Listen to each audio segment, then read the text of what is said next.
Good day and welcome to Medical Moron. I'm your host for this very exciting episode of Pilonidal Cysts. Well, if you're having pain in your backside just above your buttocks in the middle, unrelated to hemorrhoids, most times for this it's cysts. Stay tuned as we explore the undiscovered treasures of the pilonidal cyst.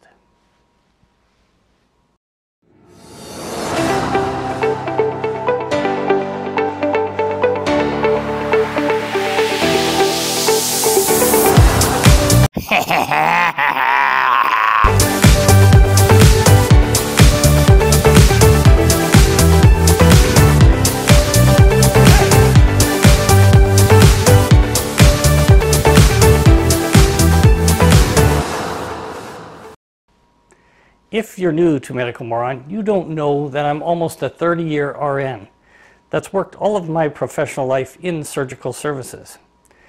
I always want to give my perspective on what you can expect when coming in for surgery.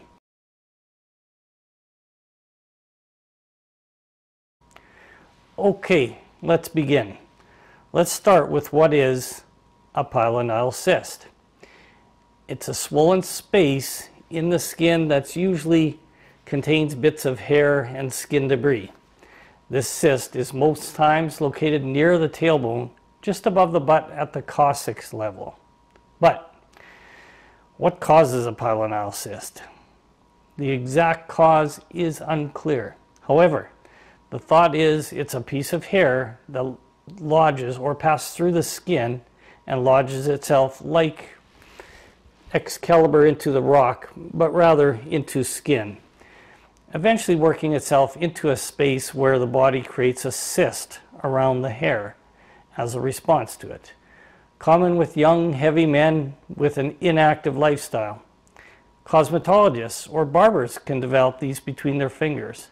People with very thick hair, unlike myself, as they're clipping it off, the hair sometimes gets stuck in their skin. It's like a sword, like an Excalibur in a rock. It works its way in and gets underneath the skin and becomes infected and reddened. So a pilonidal cyst becomes swollen due to the infection. This causes pain, reddening of the affected area, and sometimes drainage of pus or blood. If you notice these symptoms, it's time to see your doctor. A trained medical physician is the only person capable of giving a diagnosis, and you should actively seek them out. So, you need surgery. What's next?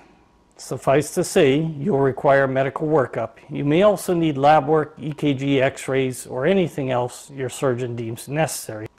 Once you've been worked up and are ready for surgery, you'll arrive to the hospital for the big day.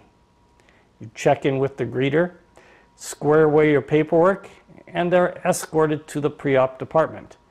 Once arrived, they will settle you to a gurney and ask many concise questions. Start an IV and wait for all important surgical nurse, anesthesia doctor, and the surgeon to arrive. You're cleared for surgery and are moved to the surgery room. Assuming the surgery will be done as the cyst being on your backside, they will put you to sleep on the gurney laying front side up, or supine as us medical morons call it. General anesthesia is used, usually, with care to protect the airway as positioning is prone or bottoms up. Protecting the airway requires special care, maintaining an unobstructed airway, and you don't want to lose it upon movement to the correct position or intraprocedurally. We dedicate an entire doctor or specially trained RN called a CRNA to this task. You are safe. Spinal anesthesia is not usually used due to the proximity to the infection. Positioning is assumed with more than adequate staff. This is done at the direction of the surgeon and or anesthesia. Although a 30-year RN has done this many times, each surgeon has their own preferences and usually has a preference clearly relegated to staff in written or verbal form. After all, he knows you better than anyone, and you may have positioning difficulties for one reason or another. The staff clearly and carefully moves the patient into a prone position on their abdomen to the specified location on the OR table. Usually the table is flat upon movement. Then usually the table is cracked in the middle, positioning the hips being at the crack. So the head might be down here, the hips here, which allows the buttocks to standing out, and then the legs down here. This is called the jackknife position. So once you are properly positioned, the body is properly padded and in an anatomical order. We then usually tape symmetrically and laterally at the buttocks to allow a better operative visualization. Usually you're clipped of excess hair, although there is evidence to show this is not always needed. It tends to be more pertinent to this particular surgery. You are then cleansed and prepped according to hospital policy. The surgeon begins. A complete excise or exteriorization, marsupilation, of the sinus is done. This allows complete excision and drainage of the infection. Regardless of the approach your surgeon takes, these infections can reoccur. In complicated cases with several sinus tracts present, a dye may be injected to better visualize the tracts. Most times the injection is done several days in advance to avoid staining the operative area, but not always. Surgeons make these decisions based on your needs. He or she will make the best decision best for you at the time. Careful visualization of the operative field is made to be sure all is in order and bleeding has stopped. Once this is done, a flush of the area is completed.